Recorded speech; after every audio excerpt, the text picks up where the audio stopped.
ഇറാനെ ഭൂമുഖത്തു നിന്നും തുടച്ചു നീക്കാനുള്ള പദ്ധതികൾ തന്നെയാണ് ട്രംപ് ഇപ്പോൾ തയ്യാറാക്കിയിരിക്കുന്നത്. ഏതെങ്കിലും തരത്തിൽ ഒരു ഉടമ്പടിയിലെത്താൻ പരാജയപ്പെട്ടാൽ വലിയ രീതിയിലുള്ള സൈനിക നടപടിക്ക് കാരണമായേക്കാമെന്നുള്ള ആശങ്ക ഇത് വർദ്ധിക്കുന്നതിനിടയിലാണ് ഇത്തരത്തിൽ യുഎസിന്റെ ആക്രമണ പദ്ധതി അല്ലെങ്കിൽ ഇത്തരം ഒരു ഭീഷണി അവിടെ വന്നിരിക്കുന്നത്, അല്ലെങ്കിൽ ആക്രമണ പദ്ധതികൾ തയ്യാറാക്കുന്നതായിട്ടുള്ള റിപ്പോർട്ടുകൾ പുറത്തുവരുന്നത്.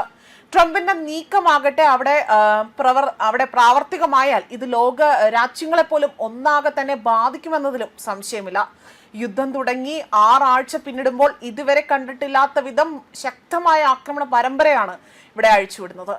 ട്രംപിന് അവിടെ നൽകുന്നതിനായി തന്നെ സാധ്യമായ ലക്ഷ്യങ്ങളുടെ ഒരു ലിസ്റ്റ് US സൈനിക ഉദ്യോഗസ്ഥർ തയ്യാറാക്കി നൽകിയതായും ട്രംപ് ആക്രമണവുമായി മുന്നോട്ട് പോകാൻ തീരുമാനിക്കുകയാണ് എങ്കിൽ നിരവധി ഓപ്പറേഷനുകൾ മുന്നിലുണ്ട് എന്നും ഉദ്യോഗസ്ഥർ പറഞ്ഞതായി തന്നെയാണ് ഇപ്പോൾ വ്യക്തമാക്കിയിരിക്കുന്നത്. മിസൈൽ സംവിധാനങ്ങൾക്കോ അല്ലെങ്കിൽ റോക്കറ്റ് ലോഞ്ചറുകൾക്കോ ഇന്ധനം നൽകുന്നത് ഉൾപ്പെടെയുള്ള ഇറാനിലെ പ്രതിരോധ പ്രവർത്തനങ്ങളുമായി ബന്ധപ്പെട്ട കണക്കുകൾ അല്ലെങ്കിൽ അതുമായി ബന്ധപ്പെട്ട് കണക്കാക്കുന്ന പ്രധാന ഊർജ സൗകര്യങ്ങൾ പോലും ഈ ലക്ഷ്യങ്ങളിൽ ഉൾപ്പെടുന്നു എന്നതാണ് ഇപ്പോൾ വ്യക്തമാക്കുന്നത്. സിവിലിയൻ സൈനിക പ്രവർത്തനങ്ങളിൽ പങ്ക് വഹിക്കുന്ന ആ ഒരു സൗകര്യങ്ങൾ ഉൾപ്പെടെ തന്നെ ഇറാനിലെ ഊർജ ശൃംഖലയാണ് സാധ്യമായ ലക്ഷ്യങ്ങളുടെ ലിസ്റ്റിന്റെ കേന്ദ്രം എന്നതാണ്. അതായത് ഇത്തരത്തിൽ ഇതുമായി ബന്ധപ്പെട്ട കാര്യങ്ങൾ ഇതിൽ ഉൾപ്പെടുത്തിയതായി തന്നെയാണ് റിപ്പോർട്ട് സൂചിപ്പിക്കുന്നത്. സമാധാന കരാറിന് US പ്രസിഡന്റ് ഡൊണാൾഡ് ട്രംപ് അന്തിമ സമയപരിധി നിശ്ചയിച്ചതിന് പിന്നാലെയാണ് ഇത്തരത്തിൽ ഇറാനിലെ ഊർജ അടിസ്ഥാന സൗകര്യങ്ങളിൽ ആക്രമണം നടത്താനുള്ള പദ്ധതികൾ US തയ്യാറാക്കുന്നതായി തന്നെ റിപ്പോർട്ട് സൂചിപ്പിച്ചത്. അതായത് അടുത്ത ദിവസം രാത്രി, അതായത് ചൊവ്വാഴ്ച രാത്രി 8 മണി വരെയാണ് ഈ നിശ്ചയിച്ചിരിക്കുന്ന സമയപരിധി നൽകിയിരിക്കുന്നത്.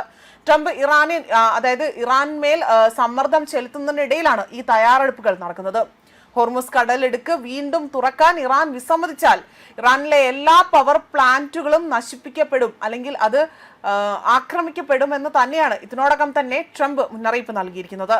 സൈനിക ഓപ്പറേഷനുകൾ തയ്യാറാക്കുന്നതിനോടൊപ്പം തന്നെ ഈ സാഹചര്യം ചർച്ചയിലേക്ക് നീങ്ങുമോ അതോ കൂടുതൽ സംഘർഷത്തിലേക്ക് നയിക്കുമോ എല്ലാം തന്നെ വലിയ രീതിയിൽ ഒരു വ്യക്തത വരാൻ ഇനിയും കാത്തിരിക്കേണ്ടി വരും, അല്ലെങ്കിൽ കുറച്ച് മണിക്കൂറുകൾ കൂടിയാണ് ഇനി നിർണായകമായി തന്നെ ഉള്ളതെന്നതാണ് വ്യക്തമാക്കിയിരിക്കുന്നത്. അമേരിക്ക മുന്നോട്ട് വെച്ച വെടിനിർത്തൽ നിർദ്ദേശം നിരസിച്ചുകൊണ്ടുള്ള ഇറാന്റെ നിലപാടിൽ കടുത്ത അതൃപ്തി അറിയിച്ചുകൊണ്ട് US പ്രസിഡന്റ് ഡൊണാൾഡ് ട്രംപ് രംഗത്ത് വന്നിരിക്കുകയാണ്.